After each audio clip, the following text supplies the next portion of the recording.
Maes Hilgers cetak sejarah Twente tahan imbang Man United. Hasil imbang yang diraih Twente lawan Manchester United di Liga Eropa, Kamis 26 September dini hari WIB, jadi sejarah tersendiri bagi Maes Hilgers. Hilgers adalah calon pemain naturalisasi Indonesia yang jadi tulang punggung Twente. Bek 23 tahun itu tampil penuh pada laga Manchester United vs Twente di Old Trafford. Artinya, Hilgers jadi pemain Indonesia pertama yang bermain lawan MU di pentas Liga Eropa. Hilgers memang belum sah jadi warga negara Indonesia WNE, namun proses naturalisasinya hampir rampung. Hilgers selangkah lagi resmi jadi WNE setelah sidang paripurna DPR RI pada Kamis 19 Juni, telah menyetujui permohonan naturalisasi yang diajukan PSSI. Rencananya Hilgers akan mengambil sumpah WNE setelah pertandingan MU vs Twente. Jika proses naturalisasi Hilgers berjalan lancar, maka ia resmi jadi pemain pertama asal Indonesia yang bermain melawan Man United di kompetisi Liga Eropa. Hilgers sendiri tampil impresif lawan Red Devils. SofaScores mencatat Hilgers jadi pemain ketiga dengan nilai tertinggi saat Twente sukses menahan imbang Man United 1-1. Hanya saja, Hilgers membuat satu kesalahan fatal yang membuka jalan bagi Christian Eriksen cetak gol pada menit ke-35. Gol Eriksen bermula saat bek timnas Indonesia Maes Hilgers berhasil merebut bola dari Diogo Dalot di kotak penalti, namun bola terlepas dan berhasil disambar Eriksen via tembakan keras yang bikin gawang Twente bergetar. Keunggulan Manchester United bertahan hingga turun minum. Tandingannya, Twente berhasil menyamakan kedudukan di babak kedua lewat gol Sam Lammers. Eriksen yang sempat jadi pahlawan MU di babak pertama justru jadi bencana di paruh kedua. Gol yang didapat Twente terjadi karena kesalahan fatal Eriksen. Blunder yang dilakukan Eriksen membuka peluang Lammers untuk menjebol gawang Andre Onana dari jarak dekat.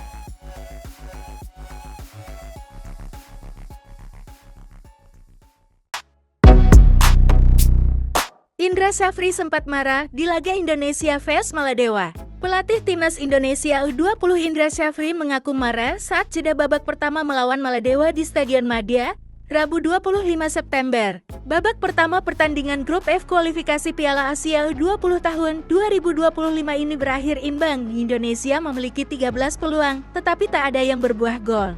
Saat jeda babak pertama, di ruang ganti, Indra melepaskan isi hatinya ke pemain.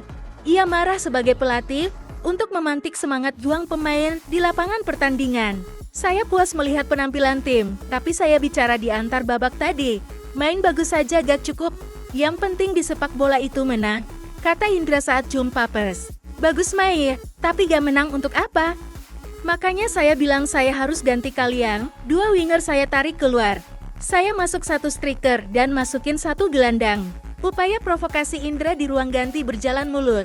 Setelah babak kedua berjalan 7 menit, gol pertama berhasil dilesakkan anak-anak Garuda Nusantara. Tak cukup sampai di situ, dalam tempo 5 menit 3 gol tercipta. Gol pertama pada menit ke-52, gol kedua menit ke-54, dan gol ketiga menit ke-57.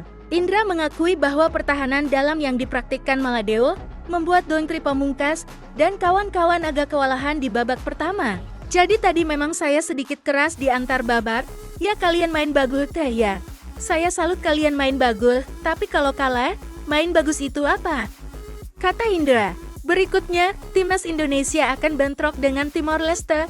Pertandingan ini akan berlangsung di Stadion Madia pada Jumat 27 September malam mulai pukul 19.30 WIB.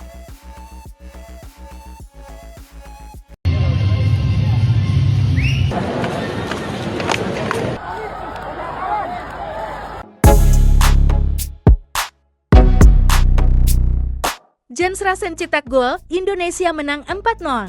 Tim nasional timnas Indonesia U20 mulai tinggalkan Maladewa U20 dengan 4-0 di pertengahan babak kedua laga perdana Grup F kualifikasi Piala Asia U20 tahun 2025 pada Rabu 25 September 2024 malam WIB. Tambahan satu gol diciptakan Jens Rasen di menit 66. Sebelumnya timnas Indonesia U20 sudah unggul 3-0 hingga menit 57. 3 gol tercipta hanya dalam waktu 5 menit saja. Lalu Jens Rasen menggenapkan keunggulan itu menjadi 4-0 pada menit 66. Memanfaatkan sepakan pojok, Jens Rasen yang berdiri bebas mampu meneruskan bola hingga gol keempat Garuda Nusantara pun tercipta.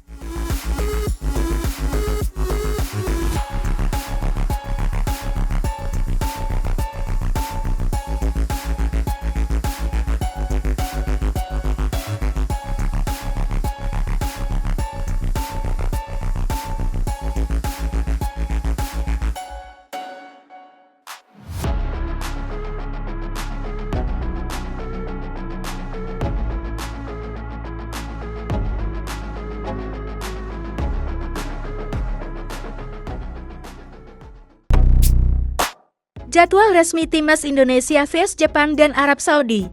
Timnas Indonesia akan bermain di Stadion Utama Gelora Bung Karno SIGBK, Jakarta Pusat, dalam dua partai kandang grup C putaran ketiga kualifikasi Piala Dunia tahun 2026 zona Asia pada November tahun 2024. Timnas Indonesia bakal lebih dulu menjamu Timnas Jepang pada 15 November tahun 2024. Baru Timnas Arab Saudi pada 4 hari berselang di SIGBK. Situs AFC menuliskan bahwa pertandingan Timnas Indonesia melawan Jepang dan Arab Saudi itu bakal dimulai pada pukul 19 WIB. Sebelum menjadi tuan rumah di grup C putaran ketiga kualifikasi Piala Dunia tahun 2026, Timnas Indonesia bakal menantang Timnas Bahrain di Bahrain National Stadium, Kriva, pada 10 Oktober tahun 2024. Tim Garuda juga akan menghadapi Timnas Cina di Qingdao Youth Football Stadium, Qingdao, pada 15 Oktober tahun 2024. Perbaikan lapangan, terutama rumput SIGBK diperkirakan telah selesai pada November tahun 2024. Setelah renovasi yang dilakukan sejak Juni tahun 2024, hasilnya belum kelihatan maksimal. Lapangan SIGBK kembali menjadi sorotan ketika dipakai Timnas Indonesia kontra Timnas Australia pada 10 September tahun 2024 akibat beberapa titik rumput yang mudah terkelupas. SIGBK seharusnya terpilih sebagai venue grup F kualifikasi Piala Asia U20 tahun 2025 pada 25-29 September tahun 2024. Tetapi batal karena sedang dilakukan pemeliharaan besar lapangan. Kami sampaikan bahwa lapangan SIGBK akan dilakukan lanjutan tahapan pada pemeliharaan besar guna menyambut putaran ketiga kualifikasi Piala Dunia 2026 zona Asia pada November tahun 2024. Tulis surat yang ditandatangan Muhammad Rafiq Anwar selaku Direktur Pembangunan dan Pengembangan Usaha Pusat Pengelolaan Komplek Gelora Bung Karno PPK GBK kepada PSSI.